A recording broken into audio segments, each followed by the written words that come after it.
I'm going to show you how to access your headers in WordPress Full 2026 Guide. Once you're logged into your WordPress dashboard, look down the left-hand menu and click Appearance. That expands the Appearance section. If your site uses a block theme, you'll see Editor right there. Click Editor. That opens the WordPress site editor, which loads your theme's layout with the Style sidebar on the right. It might take a second, so give it a beat. The header isn't on the main canvas, it's under Patterns. Click Patterns in the left sidebar. Then find the group called Template Parts and click it. This shows the reusable pieces your theme uses across the site. Look for Header in that list. Click Header. The editor now loads just the header template part. You're looking at the exact header block that appears on your pages. Depending on your theme, you'll see a site logo, maybe a site title, a navigation menu, and possibly a search icon or a button. If WordPress gives you an edit option, click it. If the editor drops you straight into the header, just click anywhere inside the canvas. The header is made of separate blocks. Click the site logo block if you want to swap the logo. You'll see an image toolbar appear above it. Click the navigation block if you want to change your menu items. You'll get options to edit items directly in the canvas. Click the site title block if you need to change how your site name displays. The block toolbar appears right above it. Now, for layout changes to the entire header, open List View. That's the three-line icon in the upper left corner of the editor. Click it. List View shows the structure of the header, with each block nested inside the parent header or group block. This is the part I always check first, because clicking the logo or the menu on the canvas can grab a child block when you actually want the outer container. In List View, select the top header or parent group block. Once that's selected, the settings sidebar on the right shows block controls for the whole header, not just one piece inside it. Use the dimensions controls to change spacing if your theme provides them. I usually adjust the padding here instead of adding spacer blocks.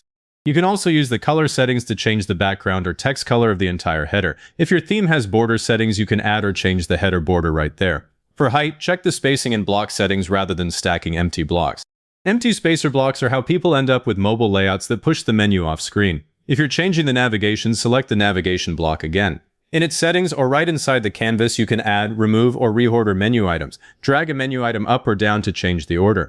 If you're changing the logo, select the site logo block and use the replace option in the toolbar to upload a new image. Keep the logo small enough that the header still fits on a phone.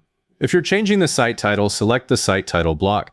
Type the new title, then use the typography settings to adjust size, weight, or letter spacing. Try not to widen the title so much that it wraps awkwardly next to the navigation. Once the changes are in place, click Save in the top right.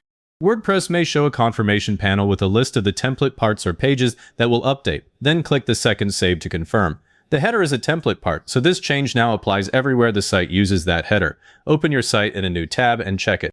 I check the home page first, then About, Services, and Contact, because some pages can be assigned a different header pattern. Make sure the logo, title, and menu appear the way you expect on each page. Then check Mobile. You can resize your browser window or open the responsive preview.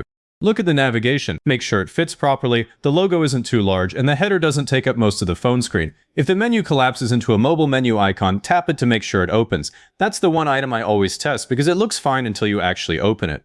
If you don't see Editor under Appearance, your theme is probably a classic theme rather than a block theme. Head back to the WordPress dashboard, click Appearance again. This time you'll likely see Customize instead of Editor. Click Customize if it's available.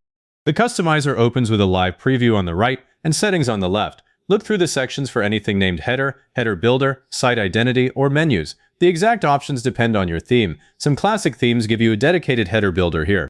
Others only let you change the site title and menu under Site Identity and Menus. Whichever one your theme actually offers, use that. Don't install a plugin and don't add code just to edit a header the theme already lets you control. If you make a mistake while editing, use the undo button before you save. That's usually the curly arrow in the top toolbar. If this got you into the header and the changes made sense, give it a like, subscribe, and leave a comment saying this was helpful. Comments push this to other people looking for the same thing.